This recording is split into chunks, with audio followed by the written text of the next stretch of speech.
Hi, happy Webtoon Wednesday. I want to first give a shout out to Air Rope Industries. I'm not sure if that's how you pronounce it, but you suggested that I read your webtoon and I give feedback on it. So I'm just going to give that a shout out right now. You can find that webtoon on the Webtoon app, and it's called Indignity. I'm not going to do a review on it just because there's only 4 chapters.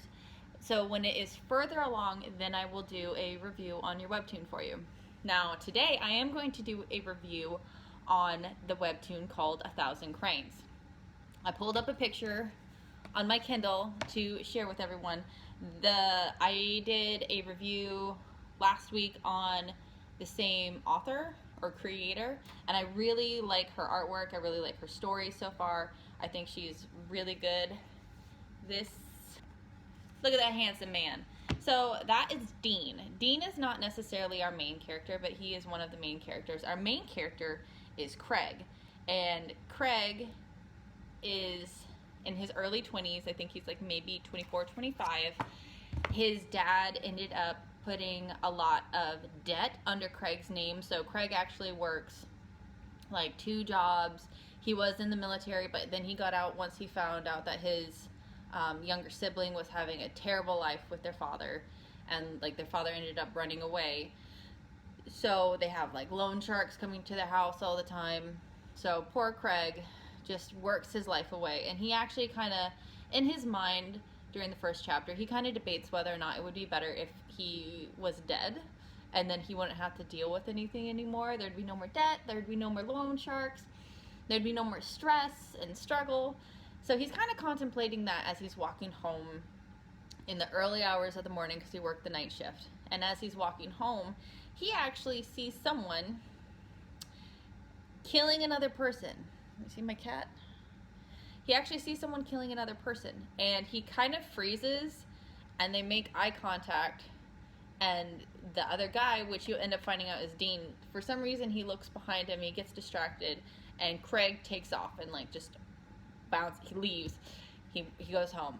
But he drops his cell phone when he leaves, which is terrible, because then Dean is able to track him and figure out who he is. Now Dean is actually basically a mafia member, and he is a very unique character, because even though he has basically been trained his whole life to kill, he still has a very soft demeanor in a sense.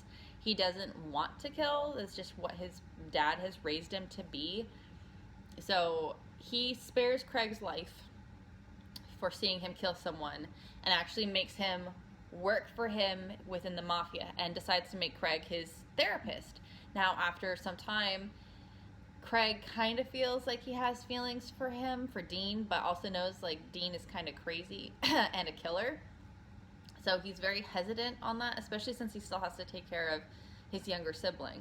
And now there's people after Craig and his younger sibling, because he's with Dean, and so now he's Dean's weakness. And in order to get Dean to do what he needs to do, people are trying to capture Craig, or, you know, threatening his younger sibling. So it is a very good story. There are inappropriate scenes, there's sex, there's violence, just so you're aware. But again, I really do think it is a very good story. I was very pleased with it. I really liked it. It's probably one I would actually be willing to read again, because it was so well done. So that is my review for today. I hope everyone has a wonderful day. I hope you like the review. Thank you for watching. Now, be safe, and I hope you have more sun than I do. It's really cloudy here today, but bye everyone.